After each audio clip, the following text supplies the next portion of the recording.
Le joli palais aux toitures vernissées du daimyo Yotsu occupe, avec ses jardins, le sommet d'un coteau riant.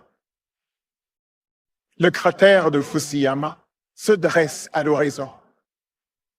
La vue s'étend sur une plaine fertile et bien cultivée. Dans les fonds, le riz pousse abondamment et des groupes d'hommes et de femmes, courbés vers l'eau où ils entrent à mi-jambe, se hâtent déjà pour le repiquage.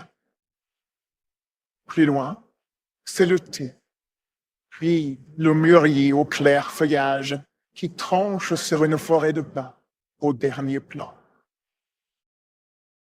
Vers le milieu de cette fraîche vallée, coule une rivière encore troublée par l'orage de la nuit.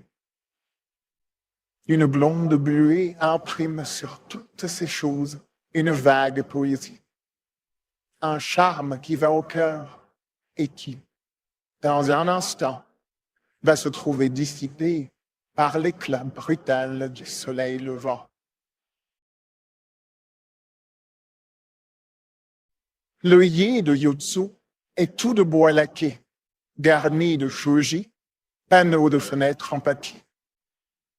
Ces panneaux, glissant dans les rainures, s'ouvrent toujours et permettent de voir au dehors et aussi d'être vus. Qu'importe, le japonais ne cache pas sa vie et craint plus la curiosité. Mais si quelqu'un affectait de le dévisager, un paravent serait vite déployé devant ses yeux, et le maître lui-même, le maître craint et respecté, viendrait demander compte à l'insolent de son indiscrétion.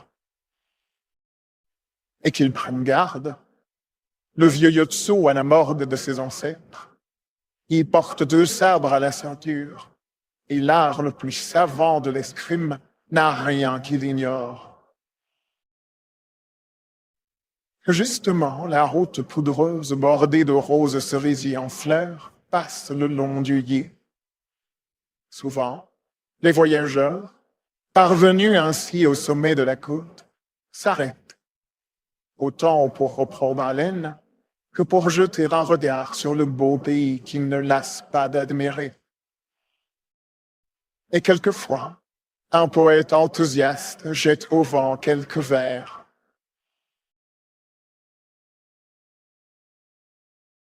Ce matin-là, Nezumi, la petite servante de Yotsu, venait de tirer les shoji, et elle aperçut la terre toute couverte d'une couche légère de corolle rose et blanche, à tel point qu'on ne distinguait plus le sol devant les marches de bois laqué noir.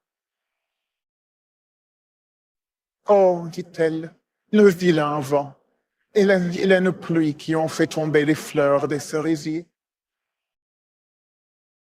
Et il reprit, avec un regret d'abîmer ce doux tapis immaculé. Où jetterai-je ce marc de thé? Elle réfléchit un instant, puis elle s'avança sur la terrasse extérieure de la maison. Et, avec un geste insouciant, elle lança sur la route le contenu du plateau qu'elle tenait à la main. « Baka !» cria une voix irritée.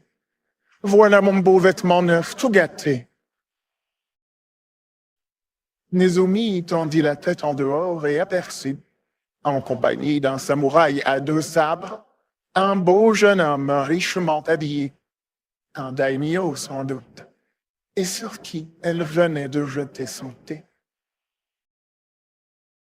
L'aventure était certes désagréable, et la petite servante était trop bonne pour se montrer satisfaite de sa maladresse. Mais la victime avait pris un air si piteux que Nezumi ne put s'empêcher de rire. La folle. « C'est toi, la servante, qui as fait ce bel exploit, et tu te moques encore par surcroît. Ouvre-nous, que je parle à ton maître. » La chose tournait mal, pauvre Nezumi. Sa gaieté intempestive la quitta, et c'est en tremblant qu'ayant posé le malencontreux plateau sur la table voisine, elle descendit ouvrir la porte aux nobles étrangers. Ton maître, quel est-il? Yotsu, daimyo de Nagawa. Va le chercher. Il dort encore, Seigneur. J'attendrai son réveil. Et, posant ses sabres sur ses genoux, Ikusen, le daimyo de Taratori, s'assit au seuil de la maison, non sans avoir ramené, avec un geste de mauvaise humeur, la belle étoffe encore toute mouillée de son manteau de soie blanche brodé de lune d'or. Le samouraï était resté debout, adossé à un kakemono précieux, peint par un des grands maîtres d'autrefois, Kano ou bien Moronobu. Nezumi, alerte mais pensive, achevait de mettre en ordre les divers objets familiers de son maître, dont le réveil ne devait pas tarder. Elle n'y songeait pas sans frayeur, la pauvre. Que dirait le terrible Yotsu, toujours si exigeant sur la bonne renommée de sa maison et sur le respect qu'on doit aux représentants des classes élevées? Quelle réparation exigerait ce beau seigneur si fier et si richement vêtu, qui avait bien besoin, ma foi, de passer sous la fenêtre à une pareille heure?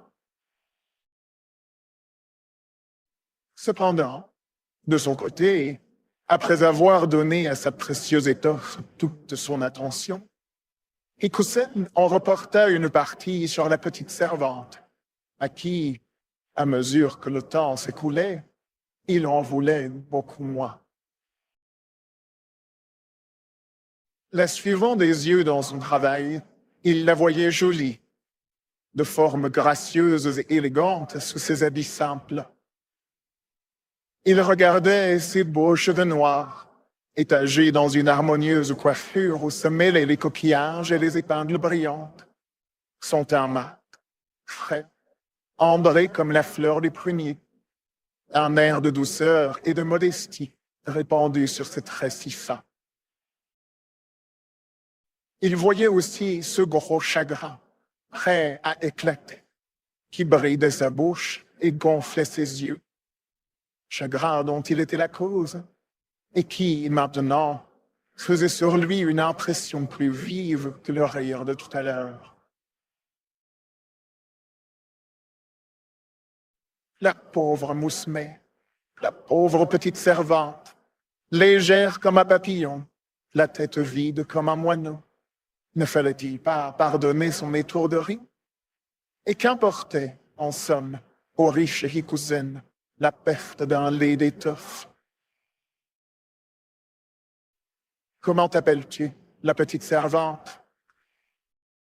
Nezumi, Seigneur.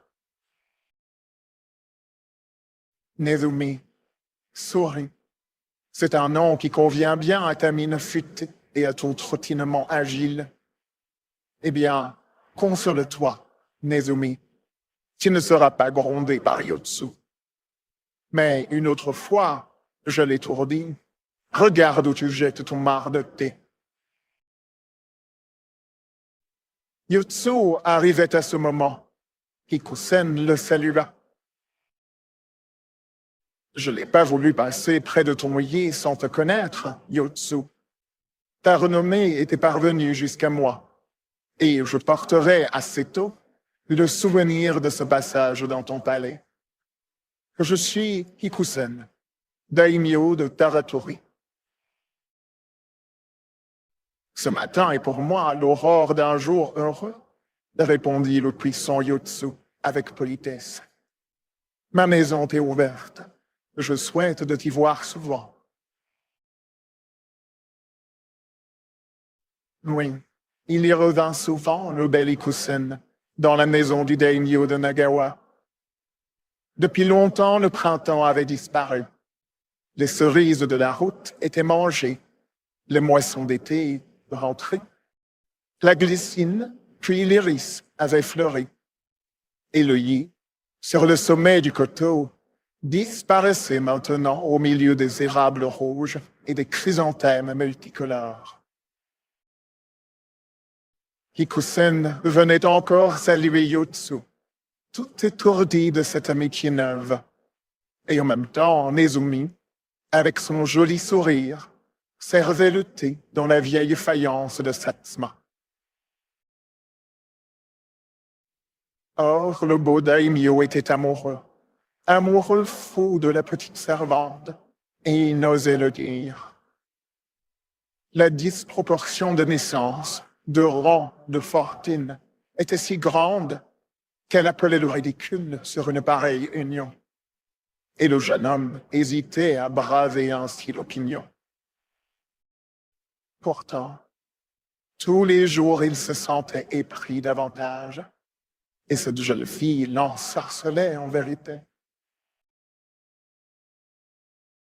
Un jour enfin, il parla, et à Nezumi, toute tremblante de joie, il fit l'aveu qui brûlait son cœur. « Que dites-vous, Seigneur? Vous vous moquez de moi? C'est mal. »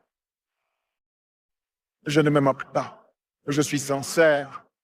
Tu seras ma femme. » « Moi, votre femme? Moi, Nezumi la servante? C'est impossible. » « Impossible. Pourquoi, si je le veux? » « Que dira le maître? Je dois le servir 10 ans encore, et jusque-là, il a tout pouvoir sur moi. » Tu diras à Yotsu que tu m'aimes et que je t'aime. Tu lui demanderas ton congé, et il ne sera pas assez cruel pour te le refuser. Ne dis pas non ainsi, Nezumi, car tu réussiras, j'en suis sûr. Quant à moi, je suis libre de mes actions, de ma fortune. Tu es digne de devenir mon épouse. Et lorsque tu seras dans mon palais, tu commanderas à tous le respect, aussi bien que si tu descendais d'un Mikado.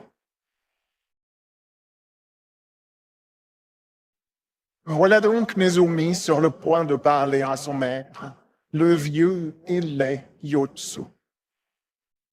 Certes, elle en aurait le courage. Non pas qu'elle se sentît éblouie, ni même séduite outre mesure par cette extraordinaire faveur, dont elle ne se dissimulait pas les dangers. Mais, depuis ce printemps, elle aimait en secret Hikusen, rêve délicieux que la veille encore elle n'osait s'avouer à elle-même.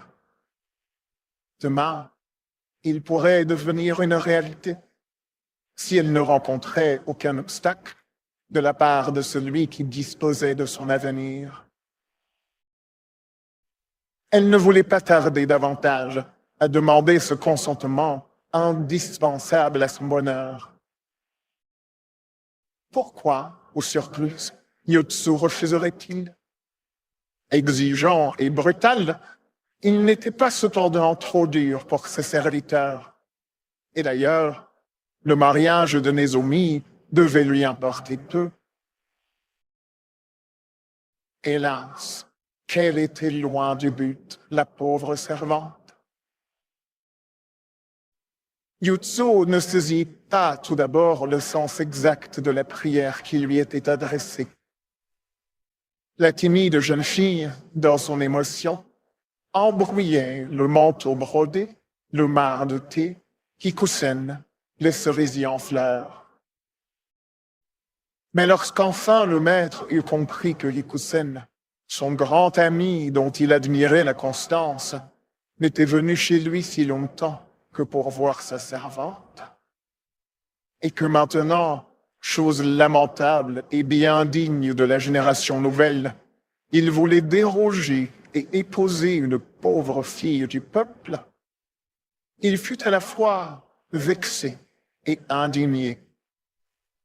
Vexé d'avoir joué le rôle de dupe, indigné de voir chez un homme de sa caste une mésalliance qui blessait tous les anciens préjugés et dont il aurait à rougir, lui-même tout le premier, en tant que daimyo. Lorsqu'enfin Yotsu put parler, ce fut pour éclater en imprécations et en reproches, accompagnés de grands gestes de menace. Il rappela à Nezumi son origine obscure, sa condition humiliante, les durs travaux auxquels elle avait consacré son temps. Et il riait avec un gros rire moqueur, en comparant tout cela avec le haut rang auquel elle aspirait. D'ailleurs, ajouta-t-il, je suis bien bon, vraiment, de prendre à cœur une aussi sotte aventure. Retourne à ton travail, ambitieuse, et applique-toi à ne bien faire, ou sinon. Quant au galant Rikusen, s'il revient ici, c'est moi qui le recevrai, et de façon qu'il s'en souvienne.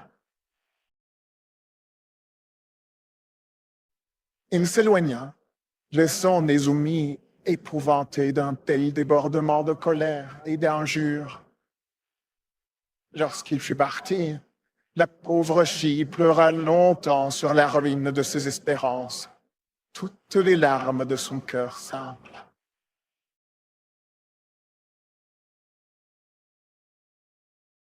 Cependant, il ne fallait pas qu'à son tour, Ikusen vînt affronter la colère et les insolences de Yotsu.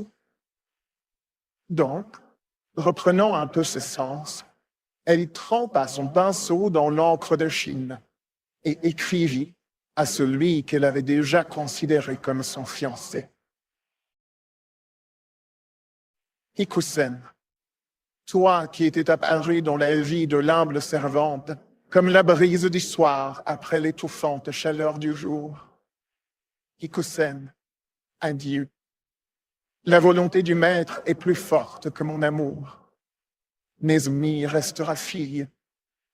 L'or et la soie de ton palais ne sont point faits pour elle. Elle allait mettre à la suite le monogramme de son nom lorsqu'elle songea au danger que courait le jeune daimyo s'il s'aventurait encore dans l'œillet de Yotsu. Elle ajouta donc, « Si on te voyait dans ce palais ou alentour, ce serait ta perte. Yotsu est méchant et sa colère est terrible. » Puis, elle signa et fit parvenir sa lettre aussitôt. Ikusen était impatient de recevoir des nouvelles et fort peu rassuré, au fond, des suites de sa folie. Car c'était folie, vraiment, que d'aller prendre femme dans les derniers rangs du peuple. Le charme, la beauté, l'honnêteté de Nezumi n'étaient même pas une excuse suffisante à cet acte que beaucoup autour de lui blâmeraient. Mais, malgré ce que la raison lui commandait, il braverait les résistances et épouserait la femme de son choix.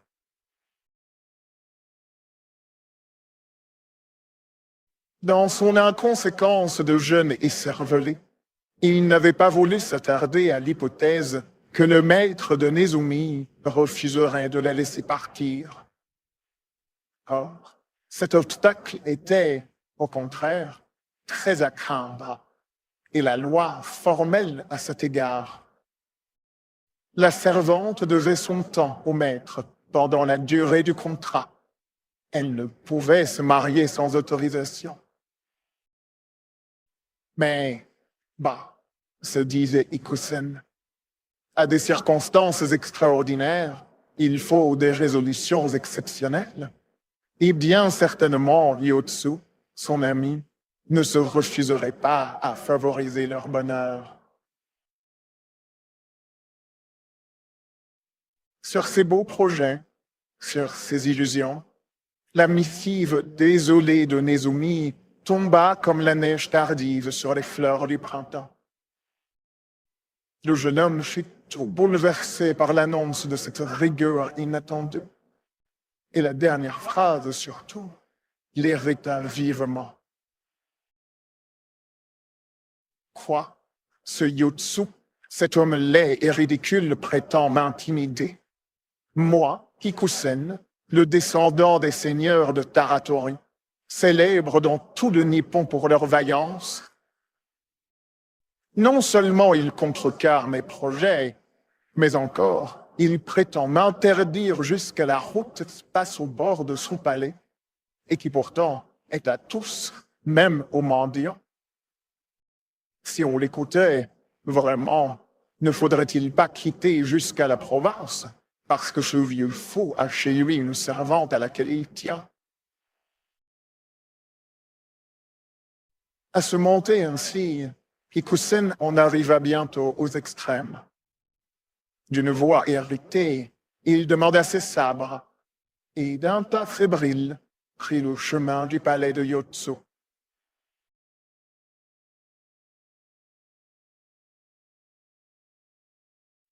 Celui-ci était précisément sur la terrasse de sa maison, arpentant nerveusement le plancher pour calmer un reste de fureur qui grondait en lui. De là, comme l'on sait, il apercevait la route dans ses détours, et lorsqu'il vit venir Hikusen, il sentit se réveiller les sentiments divers qu'il avait mis hors de lui quelques heures auparavant. Le voilà donc, ce bellâtre, triste héritier d'ancêtres fiers et vaillants. Il se moquait des gens plus âgés de lui, et il courtisait les servantes, sans souci de l'opinion de ses pairs et de l'honneur de sa caste. Maintenant, il n'y a plus chez les jeunes gens ni amitié, ni retenue, ni dignité, ni religion, ni respect des choses établies. Comment les dieux tolèrent-ils de semblables désordres? Mais, du moins, lui, Yotsu, ne souffrirait pas sous son toit pareille injure. Et du plus loin qu'il eût pu se faire entendre, il dit: toi que j'ai cru mon ami, et que maintenant je méprise, tu ne viens pas, je pense, franchir le seuil de ma maison. Elle n'est ouverte qu'aux honnêtes gens. Je viens au contraire causer avec toi en ami, Yotsu, et te faire entendre raison, dit Hikusen. Et en même temps, il entrait dans le jardin. Hors d'ici, Berabo, misérable Hinin, cria Yotsu. Hors d'ici, où je te fais payer cher ton insolence. Le chevalet chargé de ses sabres se trouvait à portée. Il y saisit un long tourugui à 2 tranchants et se précipita sur le visiteur. Hikusen recula d'un pas, ne s'étant guère attendu à une apostrophe aussi virulente. Mais le sang de ses ancêtres coulait dans ses veines. Il n'hésita pas davantage. Tirant son sabre, encore que celui-ci fût plutôt une arme de parade, il se mit vivement en défense. Au surplus, dit-il, vidons sur le champ cette querelle. Toi mort, Nezumi deviendra libre et m'appartiendra. Tu comptes trop vite sur ma mort, jeune audacieux. Appelle à ton aide la science des armes et le secours des dieux, car Yotsu, daimyo de Nagawa, ne fait jamais grâce. La lutte s'engagea. Elle fut longue, car si Yotsu était vigoureux et exercé depuis sa jeunesse au rude combat, Hikusen était plus souple et plus agile. Tous deux avaient déjà reçu quelques blessures sans gravité, lorsqu'une natte, au fond, s'écarta pour laisser passer le joli visage inquiet de la petite servante, attirée par le bruit insolite. En voyant cette scène terrifiante, Elle ne put le retenir un cri, et Hikusen, instinctivement, tourna la tête. Ce fut sa perte. Au même instant, l'épée de son adversaire s'abattait, et, ne rencontrant aucune parade, elle traversa la poitrine du daimyo de Taratori. Nezumi s'était jetée sur le corps ensanglanté de son fiancé. Jutsu, impassible, essuya son beau sabre à garde ciselée, et le reposant sur le chevalet.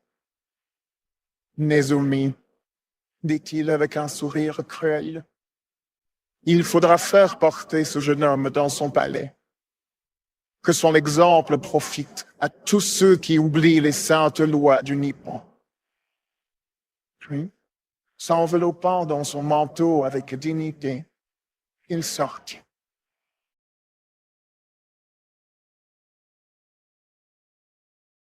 Ainsi, le bonheur à peine ébauché et s'était jamais rompu. Hikusen était mort, mort pour Nezumi et par Nezumi. Et elle, la petite servante si jolie et sérieuse, si insouciante avant qu'un beau seigneur fût venu la chercher et troubler sa quiétude, elle restait seule sur la terre pour pleurer, portant dans son cœur un deuil que rien ne rachète. Elle, qui avait rêvé de vivre à côté de cet homme, de partager sa joie et ses douleurs, elle ne pourrait même pas assister à ses funérailles, suivre son cercueil jusqu'au cimetière, au milieu des pleureuses et des porteurs de lanternes. Mais aussi, elle devrait conserver devant les yeux, 10 ans encore, l'odieuse figure de ce maître redouté auquel elle devait son malheur. C'était trop souffrir. Qu'avait-elle fait, l'humble fille, pour être ainsi punie du ciel? Le ciel. En prononçant ce seul mot qui représentait à son esprit borné les puissances surnaturelles dont on lui parlait depuis l'enfance, elle sentit naître un espoir fou. Pourquoi? Puisque les prêtres de Bouddha racontaient sans cesse à la foule des fidèles des histoires de résurrection mystérieuse, d'incarnation extranaturelle. Pourquoi ne demanderait-elle pas au Dieu la vie de son fiancé? Passant aussitôt du désespoir à le plus profond, à la confiance sans limite, elle ne douta plus du succès. Elle se relève, presque joyeuse. Elle revêt ses plus beaux habits, écrit sur une feuille de papier doré, suivant l'usage, l'objet de sa prière, et, sa boîte d'encens à la main, elle se dirige rapidement vers le temple, qui dressait son portique de bois sculpté au milieu des érables rouges, sur les premiers versants de la colline.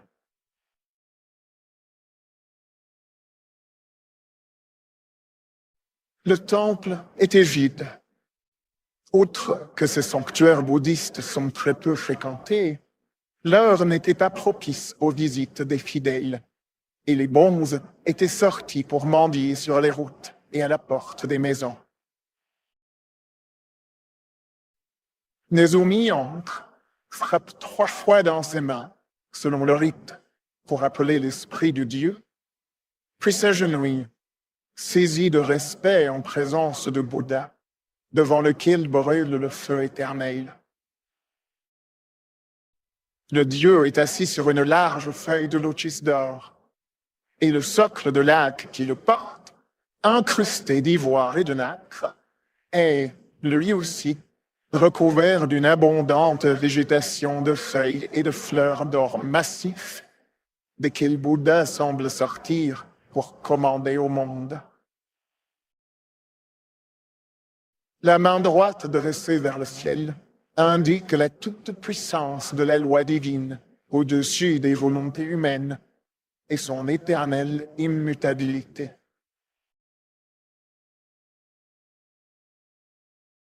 Pendant quelques instants, Nezumi, prosternée, reste muette. Sa demande lui paraît maintenant insensée, et elle n'ose plus la formuler. Cependant, la fumée d'encens sortant de la cassolette allumée faisait autour du dieu de bronze une rose auréole, au milieu de laquelle se détachait la douce figure de Bouddha, dans son type conventionnel, un peu efféminé, calme et bon. La petite servante reprend courage. Le sanglot qui étreignait sa gorge éclate en larmes bienfaisantes qui soulagent son cœur oppressé. Et vers le Dieu monte la prière de la pauvre enfant éperdue.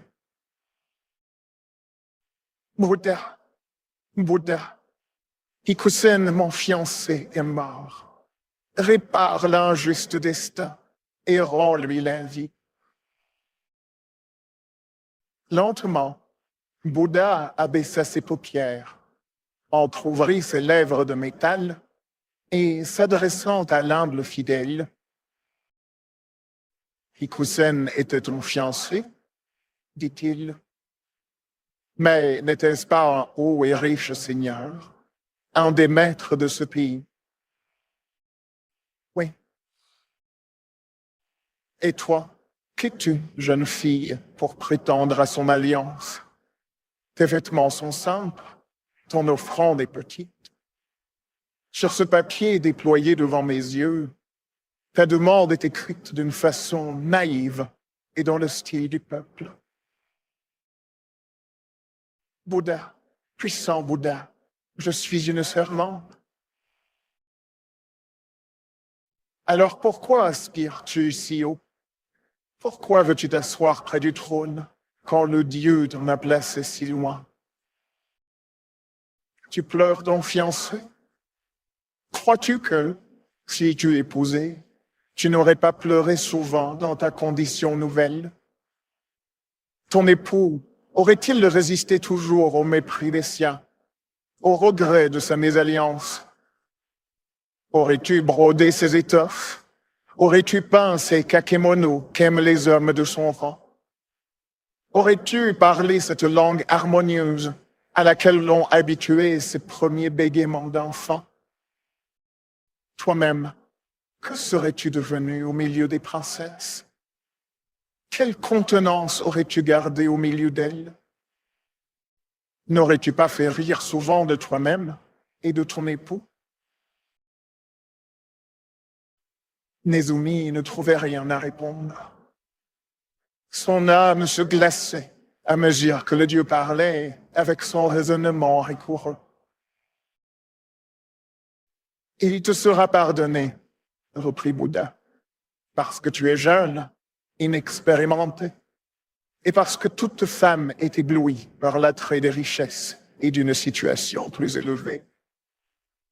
Hikusen, lui, a été puni parce que son esprit plus mûr devait l'empêcher de troubler ton repos, le préserver contre de semblables inconséquences et le défendre contre les entraînements. Nous nous aimions, murmura Nezumi. Ceux qui aiment ne raisonnent pas. Bouddha, à son tour, parut frappé de cette logique de femme qui s'opposait à la sienne. Il réfléchit quelques instants, puis, avec lenteur, il prononça l'arrêt divin. L'amour, sans doute, est une excuse, mais il ne peut rendre juste ce que la loi défend, ni rétablir ce que la volonté du ciel a détruit. Les yeux de la statue de bronze se fixèrent, immobiles, sur l'espace infini, et la figure reprit son impassible sérénité. Nezumi comprit que la décision était immuable et que ses espérances étaient brisées à tout jamais. Alors, vivre, vieillir avec ce souvenir terrible, près de ce maître odieux, Oh non. Bouddha, cria-t-elle avec angoisse, prends au moins ma vie. La face divine se ranima avec une expression de pitié suprême. Soit, dit le Dieu, ta constance sera récompensée. Je prends ton âme et celle de ton fiancé, et j'en fais 2 étoiles que je place au firmament. Mais dans l'éternité, la voie lactée vous séparera, et un seul jour par an, vous pourrez vous rejoindre. Si les oiseaux du ciel veulent bien se réunir pour vous faire un passage. La cassolette, prête à s'éteindre, jeta une dernière flamme. Le parfum monta vers la statue en une fumée plus intense. Et Nezumi, à demi pâmé, vit, comme dans une vision, la réalisation des promesses de Dieu. La paroi du temple avait disparu sous l'éclat des flammes et de l'auréole de feu. Dans la main de Bouddha, 2 étoiles, l'une blanche, l'autre rouge, couleur de sang. Des oiseaux s'élevaient vers le ciel avec des cris joyeux, au milieu des accords d'une musique douce et ravissante. Et tout au loin, comme une promesse de bonheur, les 2 figures réunies d'Ikusen et de Nezumi. Puis, tout s'estompa. Peu à peu se fondit devant le visage de Bouddha toujours impassible et bon. Et doucement la petite servante s'étendit sur le sol, inanimée.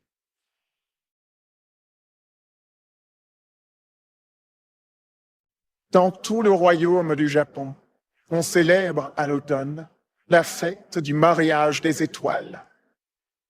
C'est une des plus populaires et celle, sans contredit, dont les manifestations sont les plus charmantes. La ville est tout en joie, pavoisée. Les rues retentissent de cris d'allégresse. La rivière ou la mer est sillonnée de barques. Les fusées traversent l'air et éclatent en gerbes brillantes. Ce jour-là, les amoureux et les fiancés écrivent des noms et des souhaits sur de petits carrés de papier qu'ils jettent vers le ciel. Ils recueillent ensuite avec soin ceux qui retombent et qui peuvent retrouver. Les autres, suivant la croyance, se sont transformés en oiseaux et sont allés porter ces vœux aux divinités propices. Joint aux autres oiseaux du ciel, ils forment au-dessus de la Voie lactée un pont immense qui permet aux nobles daimyo et à l'humble petite servante de se rejoindre un seul jour et d'exaucer les souhaits de tous ceux qui sont comme eux sur la terre, simples, fidèles et dévoués malgré tous les obstacles.